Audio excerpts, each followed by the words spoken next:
Welcome to the first episode of the Rorschach Test Podcast. I am your host, Terrell James. Today I have a special guest with me, Tiffany Caldwell. How you doing? Excellent. That's good. That's good. All right. So before we get into all of this, I need to explain to everybody because I've been talking to people and telling them, hey, I got this podcast that I'm about to do. And it's called the Rorschach Test. I said, do you know what a Rorschach Test is? And they're like, no, that was Rorschach Test. People, I make up stuff. So people think that I'm making this up, right? So I say, do you know what an ink blot test is? And they're like, oh, yeah. I know what an ink blot test is. And I'm saying, okay. So what we're going to be doing is I'm going to be putting these ink blot tests up on the screen. And my guests are going to be telling me what they see. I'm going to say, what do you see?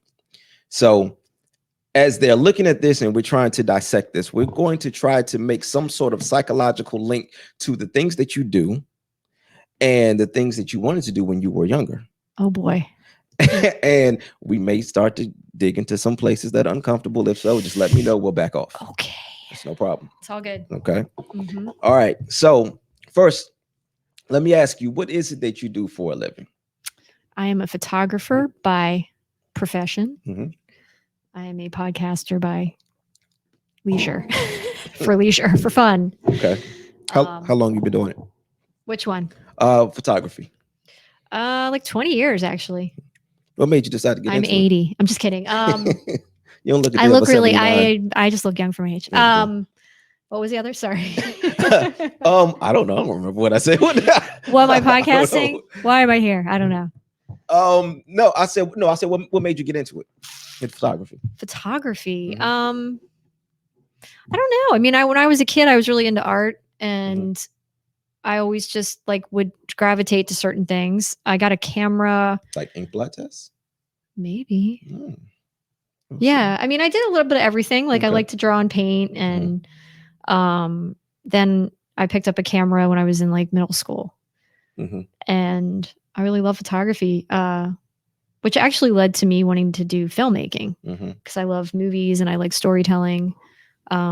But I do find even with still photography, there's a lot of storytelling there.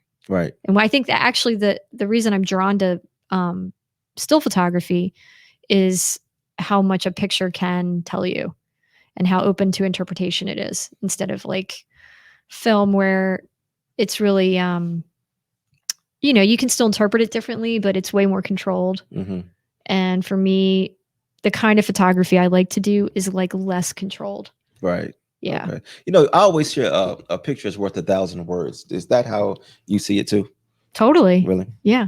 So does that mean because 1,000 words, that's a lot of words. So does that mean that one time you look at the picture and you see one thing, but another time you can come back, you can see something else? Depending on the photo. Well, it's interesting you say that because now I want to pull up a photo here. Okay. So I'm going to put up a photo. I want you to tell me what it is that you see. Okay. Okay. My God. I see a frog, a butterfly. I mean, the more I look at it, I might see more things. Now I see a bunny, an angry bunny. Yeah, those are the three major things that I see. A frog, a bunny. What was the other thing you said? Kind of like a bug. A bug? Yeah, like a weird bug. You know what? I see. It's weird. It is weird, but you know what I see? I'm gonna be honest with you. I've kind of glanced at some of these. I didn't really want to really get into it because I wanted it to be new. As I'm doing the podcast, I wanted to. I'm not seeing it for the first time, but I wanted to really delve into it for the first time on the podcast. But as I was scrolling through and looking at all of these different ink blots, I was like, oh my gosh, I'm a pervert. I can sexualize each and every one of these things. I keep seeing vaginas. Oh boy. I see an angry vagina with Satan in the middle. I'm sorry. Actually, okay, now I see something different. It's so crazy because again, a picture is worth 1,000 words. So okay. This is. Can you please remove it now? Because I'm offended. An angry vagina is a lot. Actually, I don't see that anymore. This is going to get worse. This looks like. Watch this. Okay. You see this right here in the middle? Yeah. That's Satan. You see this right here? Oh my God. These legs, right? Those look like legs. That looks like a woman laid back. Those look like her breasts right there. It looks like Satan eating a woman out. I am blown. Yeah, Away and by your I'm mind. taking that off because that just vexed my spirit, I think. Welcome to the dirty Rorschach test. Yes. Sheesh, that was weird. But and the thing is, I'm not just trying to be Rorschach. ridiculous. I said Rorschach. You said Sorry. Rorschach. I meant to say Rorschach. It's all right. People are going to mispronounce it. And you know, I hear people call it Rorschach and Rorschach or whatever. I've never heard Rorschach though, but that was the first. That was fun already. But yeah, so that was weird. I don't know if I'm ever going to do that one again. That got really strange for me. So tell me more about the photography thing though. I mean, so okay. When you were a little girl and you decided to pick up a camera, was it because you were trying to escape? No. The reason I ask that is because a lot of times I look at photography as I look at photographers as creators. Okay. Even though you're capturing things that have already been created, of course, but it's something about your eye. You see things differently. So I see you all as creators, and sometimes with a lot of creators, sometimes we need to create different worlds, to escape. So that's the reason that I was asking that, was it a way for you to just kind of escape and just get away? Actually, it's the opposite, because even when I got into filmmaking, I did over the years get to this, realization about why I like to do these things. And I think it's my way of connecting, actually, because I like to, whether it's like I'm trying to make an image or find a way to make an image that expresses my thoughts or feelings or something I want other people to connect to. So that was the filmmaking aspect. Was like, I watched movies when I was growing up, and they really had a huge effect on me. And I loved that I was learning about other people's thoughts and ideas through the avenue of movies. People are telling you stories. Right. Their stories are coming from their own perspective. So for me, it was like a big connector. It was like, wow, I can watch this movie and understand how this person thought about this story, or I can understand this. And so for me, I thought, I have so many thoughts and feelings that I want to express, that I want people to relate to, or I want to just share my perspective. And so that is one way, is filmmaking, is you can write a story and you can orchestrate it and you can tell people. And then what's interesting about photography is I'm not really I'm more of like a documentary shooter, even though I do work that's different than that. But what I'm really passionate about with photography is capturing what already is.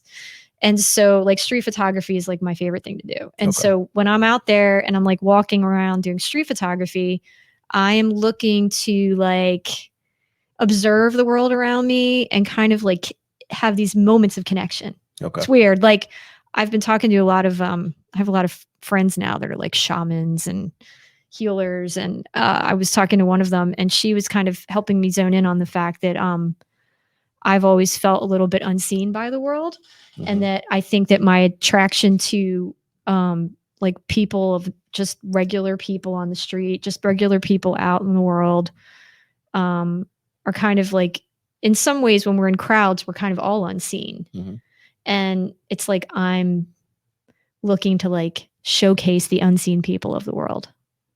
That's interesting. That's what she said, because she's like, you have this interest in telling stories visually of people that nobody would usually care about, but you care about that. And I'm really drawn to it. Like, I have to tell you, like, I'm sorry, you're trying to talk and I interrupted you. No, you're fine. Like, you're fine. Like Sam walking, I do find even when I'm doing street, I have a tendency to look for that moment, that person. Like, I'm like, wow, nobody's paying attention to that guy. He's like literally by himself. Like, I'm drawn. That's it. I'm drawn. Like, if there's a crowd of people and there's a ton of people together and they're all paying attention to each other, I'm bored. I'm really interested in like that guy. The person that looks bored. Yeah, that guy. Or the guy that's alone. Like, and you kind of wonder, what's his deal, Like, I'm really a weirdo when it comes to even just hanging out with me. Like, if you sit on a bench with me, forget about it. I mean, I'm like making up stories about everybody that walks by. Okay, we're going to do that. Actually, me and my wife, we go to Ocean City sometimes, and we just sit there on the boardwalk and just watch people trip. But if you're like with us, I mean, then you can like add to the whole story because we just sit there and wait for people to trip as they're walking by That's so so we can funny. laugh. That's so funny. But yeah, it would be great if you came with us. That'd be Yeah. fun, and you can make up a whole story as they're tripping. Yeah. Yeah. And then it's the Yeah. interesting thing of not, and then I thought like, well, that's a little weird that I'm just like capturing people and they don't even know it. So then there's the second level of all of that, which is crossing the boundary of the line that exists there. So it is a funny thing. Because now you look like a Well, perv. You're just a pervert, period. That's it. I've just decided. Guilty. Well, there's the concept of observing and not interacting with what you're observing. Right. That's one thing. And that is interesting. Then there's the level of like crossing the line of being the observer and then interacting with that. And I encounter that a lot too. So that happens too, where I'm like, now I want to talk to that guy. You know what? So then I cross that line, then I talk to that person, and then I take a different kind of picture, which is now we're having an engaged moment. He's looking at me. He knows I'm taking his photo. We're connecting in a different way. Is it exhibitionism before you get to that part? Because I'm gonna tell you something. What do you mean? Tell me. Perv. I was just kidding. If you're taking pictures of people and they don't know. Okay, yeah, this is a big one. People ask me this. Like, go ahead. Is that considered exhibitionism? And if so, I think that is really. I was looking up the list of mental health. Let me see. How did they word it? It felt exhibitionism fell under mental health. Believe it or but not. Is it exhibitionism if people aren't exhibiting themselves? Like they're just being themselves. Well, I feel like exhibitionism. Well, no, I'm sorry. I didn't mean that. Voyeurism. That's what I meant to say. Oh, okay. Voyeurism. Yeah. Yeah, I mean, it kind of is. So. But we all do it. Like you just said, you sit on a bench. It's voyeur. It can get creepy if you're doing it beyond the limits of a public space. Right. Like street photography, people always say, is that allowed? And I go, well, yeah, because it's a public space. So, and think about it. Like you can walk around anywhere out in public and take pictures of anything with your phone. Right. It's totally legal. Nobody can arrest you for it. The second I like step onto someone's property and I'm peering through their window, then I'm in trouble. I can get in trouble for that. Now, does the dressing room at Macy's count as a public place? I mean, no. Oh, okay. It does all not. right. But you get the point. So, I mean, it's funny. I've had, I follow a lot of street people. I have friends that do this sometimes, and even people that do it in big cities that are like well-known people that do it. Even though you're allowed to do it, people get mad at you. Yeah. You can get punched, kicked. I can understand that though. Depending on how close you get to people and how much you want to, it's all about your manner and it's all about how you want to, like what you're trying to do with it. And so I get it though. I find it fascinating. There's a guy, I'm going to shout out. This guy's he's very famous. Bruce Gilden in New York City. He's just super famous. He's had amazing books but he's very aggressive. He's been doing it for like forever. And he will literally like pop up on people and he gets very close to people. And it's funny. I mean, to me, it's kind of funny because it's just funny, but like people do get upset. Has he ever gotten beat up? I'm sure. He's been doing it since the 60s. So like, oh, he's at an age now. He probably lives in the city. He's like that's what he does. It's his thing. So like, and he's done different things too with it, but he definitely is somebody who gets a little more in your face, So there's always like that. I mean, now I'm getting to a street photography conversation, but what's sad to me is when COVID hit, I was wondering what was going to happen with that. With street photography? Yeah. Or just the concept that you could sit, like, even forget photography. Like one of my favorite things is to like, I call it bench, like benching with your family or your kids or your friend or whoever. Let's go bench. Living at the beach, I'm always on the boardwalk. And it's an activity. You get a coffee, you get an ice cream, pop down on a bench, and you just watch. But it seems like it should be easier to do that now because everybody is social distancing. So it's easier to sit back and be a voyeur. Well, now, yeah. But I remember when it hit and I thought, is this going to happen again? Like, are we going to feel comfortable just hanging around, walking Right. around in crowds, like Right. sitting on a bench next to somebody, standing in a line. Like there were a couple months there where I was like, oh my God, this is so crazy. Mm-hmm. How you can take it for granted. Right. Just that, and how much I love the energy of the people on the street. Like it's weird. And now that I'm verbalizing all this, like, I think it's not just that I want to photograph people that are unseen. It's that I like to be unseen. Mm-hmm. And I'm glad you said that, because that's one thing I wanted to come back to. So when you were younger, you felt like you were unseen. I don't know. I mean, I feel like it's just some weird innate thing with me. Mm-hmm. Okay. I don't want to like get into blaming my parents or something. Right, yeah. Mom, you're awesome. Well, no, but my parents were great. It's like some people are just born with like I don't know. I definitely wasn't a like outwardly expressed, wasn't an introvert either. You can see I'm a little bit of both. Right. Mm-hmm. I don't like to be on display. Okay. That was going to be my next question. Like, I played piano for like 8 years. Mm-hmm. Okay. Because my mom made me. Mom, what the hell? I wanted to play the guitar, and just said she was great. She is, but she really had this thing with the piano, and and it was and talk about you were just on my podcast, but talk about roles with girls. Mm-hmm. There was something about me playing the piano, and my brother didn't have to play the piano because he was a boy. Was he playing sports? Yeah, but I thought that was fucking stupid. Sorry. So I played the piano, which I did like for a period of time, but it became this thing that like you'd have to perform. Mm-hmm. You know, people would come over and it'd be like, Tiffany, go play. And I'd be like, oh my God, like really? Like, I don't want to be showing off. Like, first of all, I'm not good. That you think I'm so great. I'm not great. And then also I would have to do recitals, and I am not a performer. Like, I would have full, like at the time, what felt like panic attacks being put on display. How old were you? I mean, I played from the time I was 5 till I was in like 7th grade. Okay. So I just didn't like it. I didn't like to be like, you know, everybody like pay attention, like put me a single point of focus, and everyone's watching you. Like, it felt very uncomfortable for me.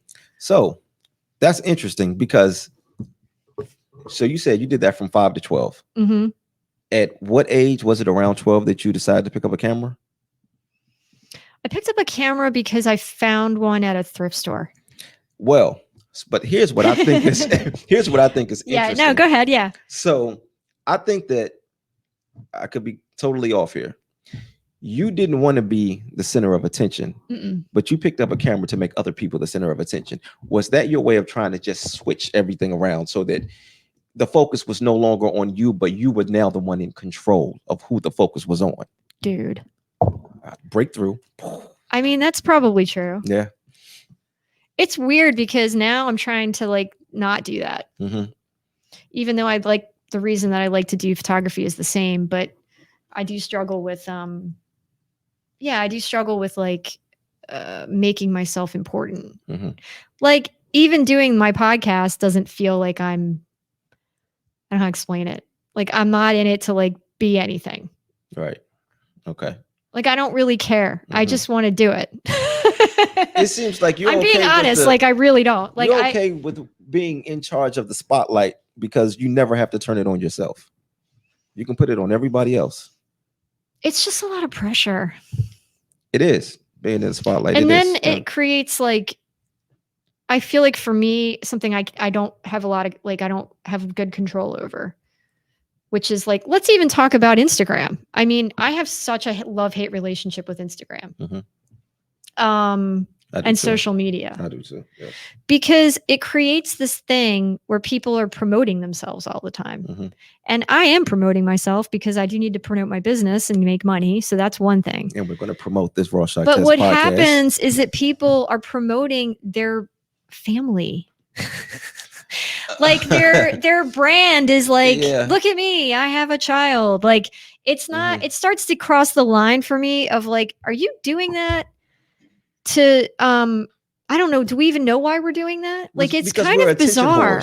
It's bizarre. We're attention whores. You only do, the only reason social media is as popular as it is because people want attention. That's I it. don't want it. We post To not like things, that. but we post things regardless of what it is you post. You don't post it for yourself. If it was for yourself, you just go home and write in a diary or a journal. That's what I'm saying. But Like you it post makes it so that people can react to it. We are attention whores. I don't like it. That's what I'm saying. Like it taps into a space for me that I don't like because it feels ingenuine, even though I know it's not totally. Like I know when people like my things that I know who they are, they like my things, whatever. Whatever. I don't know. It just creates all these questions. And for me, it's such a false sense of connection. So let me give you an example. Like, and I think no offense to little kids, but I think they get very confused by this because they don't know it, but it's happening to them. This is my thing with kids. So you may be a kid or somebody and you have like 3 really close friends on a daily basis over a month. Maybe you hang out with 3 or 4 people total. Let's just say that. Okay. On Instagram, you post a picture and you get 100 likes. 100 people like you. Do they? They like your picture. How many people are really in your life? What's your real connection to the world? It's too confusing. And I think that like it makes people, and this is, I think, actually an issue where it can make people depressed because you can't decipher what is. And if you're so attached to stuff like this, that you're equating that with your social status, with your value, with your self-worth, you're in trouble if you're looking at that. Right. Because that isn't really real. And it's fun and it can do a lot of things for your business or whatever. But kids aren't using it for their business. Right. Exactly. They get emotionally involved in it. They do. They want attention. And it can, for some kids that can handle it, I think it's great. For other kids, I think it can make them feel bad. Yeah. And I wonder all the time what it's doing to them. I'm like, I don't know what's happening with that thing. I think TikTok makes me want to lose my mind. I hate TikTok. And did you hear that the blah blah blah and the Africa and in this country and I'm like, where did you hear that news? Yeah, my wife's sitting over here. My wife's sitting so she loves TikTok, so we're not gonna talk about TikTok. I'm just saying it's not the news, and they yell at me. Oh, they try to come. They come to me and tell me the news. Okay, I got you. Of the world, and I go, they got from TikTok. What happened? Where? And they're like, I just heard, and I go, where did you hear that? And they go, TikTok. Yeah, don't get your news from TikTok, kids, or me. The leaders of TikTok are destroying the universe. Yes, they are single-handedly. And sorry, I am like the ruiner. I'm definitely the fun buster today. But well, I tell you what. Speaking of fun, let's have some more fun with one of these tests right here. All right, let's choose another test, another ink blot test. All right, let's go with this one. All right, what do you see? Oh my God! Hello. Meanwhile, my child just sent me a TikTok. Literally. Okay, hold on. Dude. I do not like these things. I mean, I see like a angry face that's bald and has like a lot of hair on it. It's bald and has a lot of hair on it? It's like a reverse. Do you see? I see like a face. And I don't know what else. Let me stare at it for another minute here and see what I can. So I see 2 hunchback women looking down on 2 kids sitting down reading books. Wow. They also look like 2 fetuses facing each other. With like weird things coming out of their heads. They do. And they both have an erection. It's a mutant baby. I and also a brain is floating in the middle for some reason. I also see like the love child of the Punisher and Skeletor. Yeah, that's what I was saying with the face. Yeah. Yeah, it's weird. So the funny thing is this. So I wanted to use these tests to try to make sense of what it is that you do for a living. Oh, okay. I got nothing. Oh, my job? Yeah. I got nothing. It's okay. I mean, it's a good idea. What you're saying, yeah, it was, but I'm no therapist though. This was just an idea I had for a podcast. I said, you know what, this ought to be fun. Well, you can look up it to be a complete disaster, which it is. You can try to have the available meanings nearby that you can just look up. No, that's no fun. No, I want to come up with my own stuff. Oh, okay. Yeah, no, I don't want their meanings. No, All right, let's do another. Let's do one more and see. All right, let's see.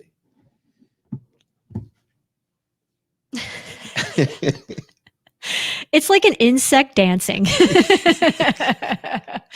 I'm having good times.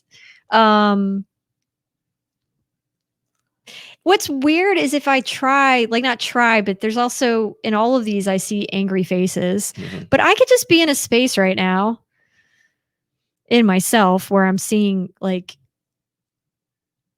I don't know what. All right. On top, I see a cat that has clearly been lifting weights. Right. And he is standing on top of a headless man who also has been lifting weights, but has two bunnies in a headlock. So much more interesting than mine. Wow. Yeah, I don't know. Yeah, it's weird. You know what? I want to do one more. But his waistline is just so thin. Yeah, He's really. it is. He's got quite a figure. All right, let's do this one. I mean, it's a pig with a mustache. Thank you. That's exactly what I see.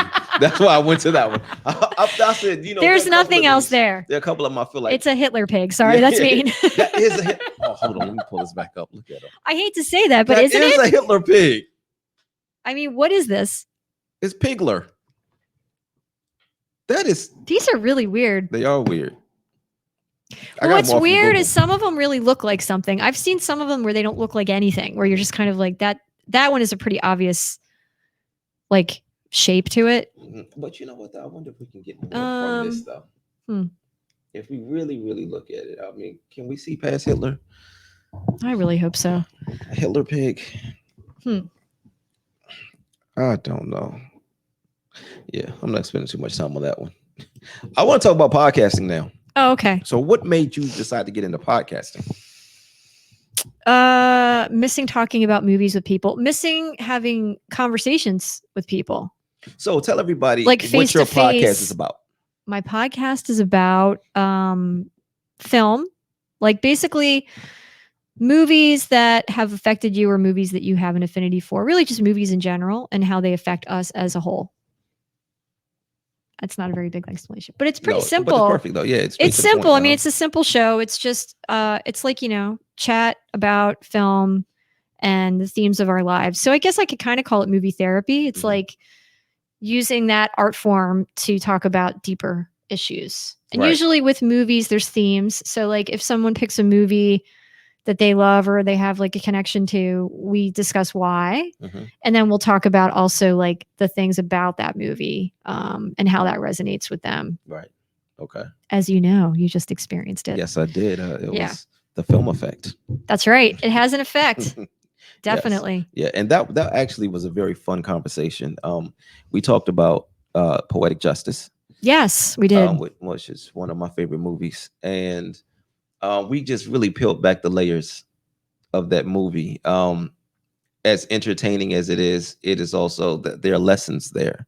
And I think that having that type of podcast, when people listen to those things, there could be somebody who actually watched Poetic Justice or any of the movies that you've done, that you've spoken about on your podcast. And they may have watched it from one perspective.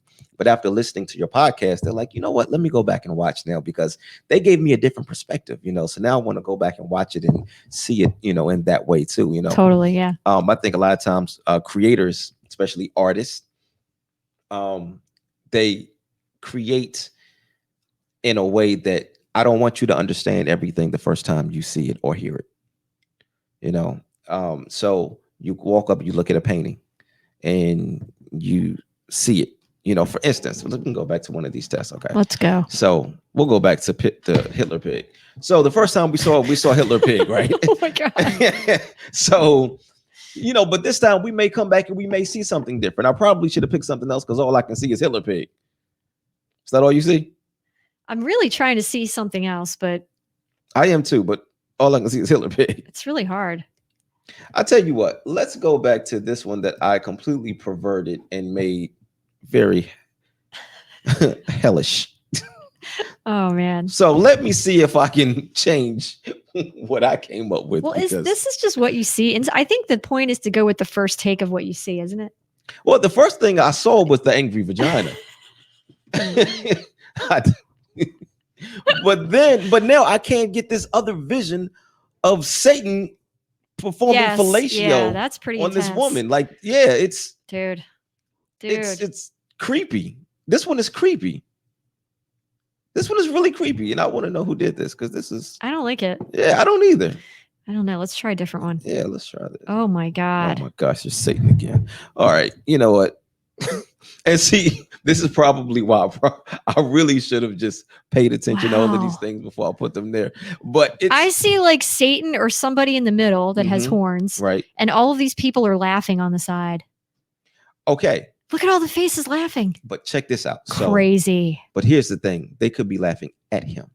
So we could turn this one into something positive. So Or Satan, he's just a great comedian and they're just like having a great old time. well, I mean, he is a comedian. He's holding- and I think we He's should got his laugh at him. microphone stance. He's got no body on the bottom half, but he's, Right. So he's incomplete.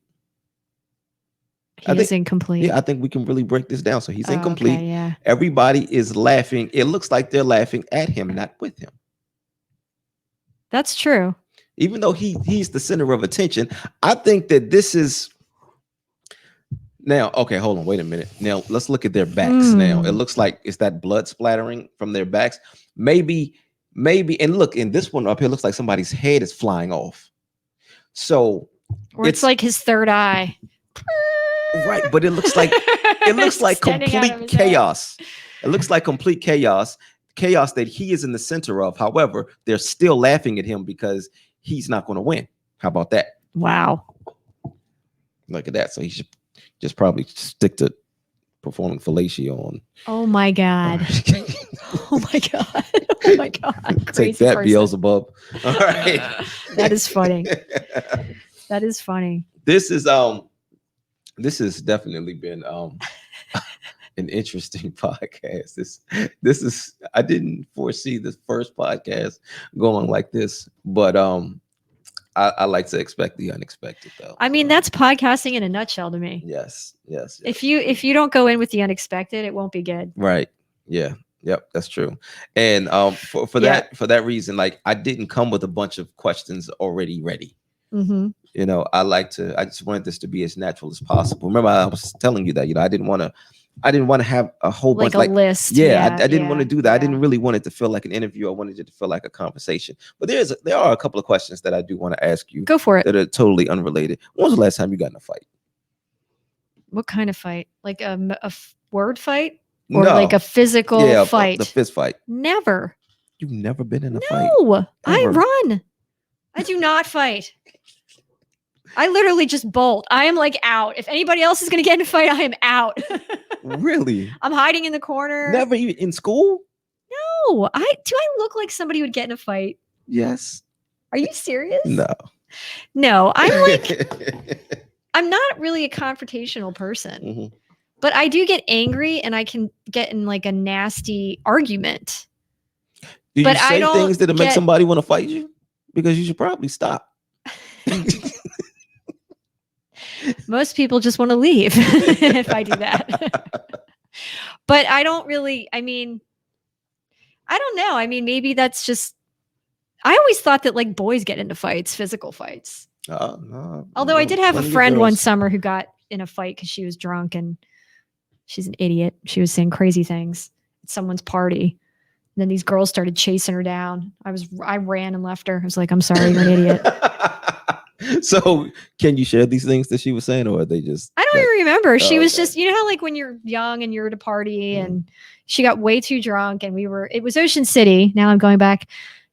Tune in for my podcast, Tales of Ocean City Summer, 1991. So I live with all these people and it's like you do that. Summer, you go and you walk the streets and you walk into a party at somebody's house. No one there. Mhm. We were already partying at other places. So she walked in and she was one of those people. This is actually fun. Do you know people like this? There are some people that when they drink or whatever, they become completely different. Mhm. So like if you met her, usually she would be really calm and quiet. And she's like super quiet. She doesn't like have any type of personality that would be like any which way. She's like very even, like, Mhm. but then if she drank too much, sometimes this other person appeared and this other person was going to cause some shit everywhere. Like it was just so funny to me. So we'd walk in. I don't even know what happened because I was probably drinking too, I'm sure. And I think literally she just started talking smack about some girls at the party. She's like, oh my God, girl's so annoying. She's fucking stupid. And she's annoying. And like, whatever. Like, look at her. Ugh. So it's like one of those things. But it was too loud. Somebody else heard it.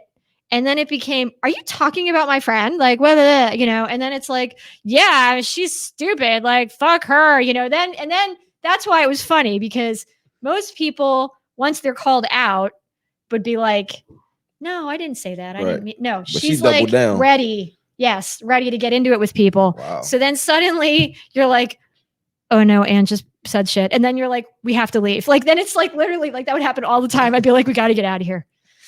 Now, do you still hang out with this troublemaker? No, she's a grown up now. She moved away. I do love her though. I haven't seen her in years. Now, is this one of those stories that ends with, and that little girl was me? No, I'm telling you. All right, just one. I'm like the justice of poetic justice. Okay. I really am. Like I have a little brother, and like even in all of my life, in all stories, I was usually the person trying to like be the good guy. Like my brother, I remember one time, like we lived in Pennsylvania, it snowed, and like, I don't know, these kids one morning at the bus stop, these older kids were like bullying him, and they're like throwing snowballs at him, and they started doing the whitewash on his face. They shoved his face in the snow, and they're, and I had to like step in and be like, leave my brother alone. And then, so like, I'm always like trying to keep the peace and let's be nice to each other. And, and then everyone tells me to shut up and whatever, but I don't like it. I don't actually like it. Like personally, I think I like it in movies and TV. Actually, I'm kind of a fan of it. And I love boxing too. Like I love boxing movies, but in real life, when like people are not nice to each other, it really bothers me. Yeah. I don't like it at all. It's upsetting. I'm with you. If I see confrontation ensuing, I leave, because you never know what's going to happen. No, I don't want to get hurt. Around. Yeah, I don't want to be around for something when something bad happens, whatever. So yeah. But I will argue, and I'm bad at that part of me is very unhealthy. Yeah, and so here's the thing: I will get into argue if you can't really fight. Like if people who are like really, really good at arguing, you have the ability to really make somebody so mad that they want to put their hands on you. So no, you don't get to run now. I guess I don't make people that mad. Oh, okay. All right. I think they just laugh at me and they're like, you're silly. Maybe. I mean, I think when you're that angry and you're arguing, you kind of want someone to be that mad. Yeah. Like anytime I've never thrown the first punch ever. But what I have done is I try to say things to make the person so mad that they want to fight me. Why do you do that? Okay, I'm sorry. I used to. I'm grown now. Now you can just hit a bag and you don't have to worry about it. Right, exactly. But I mean, I think back then I never wanted to throw the first punch, because I know, like in school, it was all right. The person who threw the first punch is the one that's going to get in trouble. Was there a lot of fighting? No, it wasn't a lot. And luckily for me, right, I kicked a few people's asses and sent messages to everybody else. They're like, you know what? We're gonna leave. We need more women in this conversation. I really don't know what it's like. Yeah, no. So it wasn't a whole lot of fighting, but because I was sending messages when I did have to fight, I was sending messages to everybody else. Like I'm going to split your head open too. That's so funny. But and the funny thing is, like, I always wanted peace. I never wanted to fight until I got angry, and at that point it was like, well, that's yay, fighting. I want to fight. And the crazy thing is, a lot of times after the fight was over, I would feel bad for what I did to them. Well, yeah, because you're just reacting. Yeah. You're like, it's like self-expression in a bad way. Once the anger subsides, it's like, oh man, look at you, you're all bloody. Jesus. Wow. Yeah. I'm like, dude.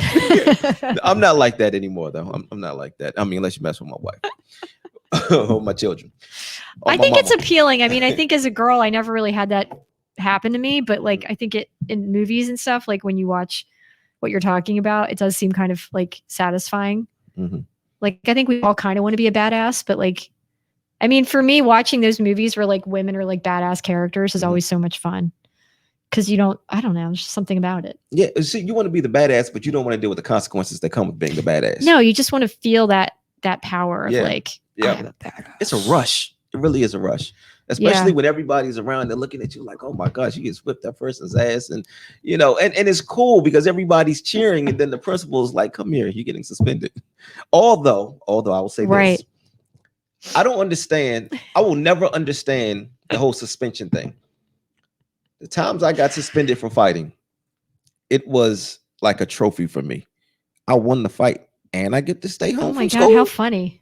Like, I was happy. You're like, this is happening every week now. Exactly. Yeah, Exactly. Like, I can't wait. And I didn't get in trouble with my parents because guess what? I didn't throw the first punch. Oh, hey man. I was defending myself. Fight lessons with Terrell. On the next episode Don't of the throw Rorschach Test Don't throw the Podcast. first punch, but be ready.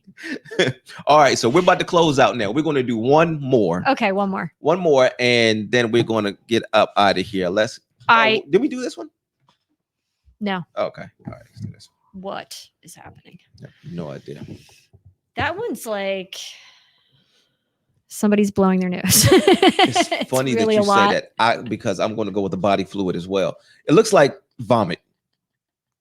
It looks like both. Oh, I do see the nose blowing now, though. It's all of it. I do see that. It is. Somebody's blowing their nose and vomiting Somebody's at the same not well, time. and his eyes are bulging out of its face. They have COVID. They do. It's the COVID Rorschach. Yeah, it is. And on that note, Oh man, Tiffany, I've had a ball with you. This has been Thank so you. much fun. Me too. We did your podcast before we did this one, and I've just really enjoyed this time. me too. It was great. super fun. We got to do this again. Absolutely. Yes. Anytime. Yeah. So I've done radio before, Oh, and when we were in the show, I had a DJ, and my DJ, he always had music that would take us out, and I don't have any music to take us out. Oh. One of the hardest things for me with podcasting or radio, anytime I need to present something, is beginning and ending, and sometimes I just don't know how to do it. So you know what? Bye.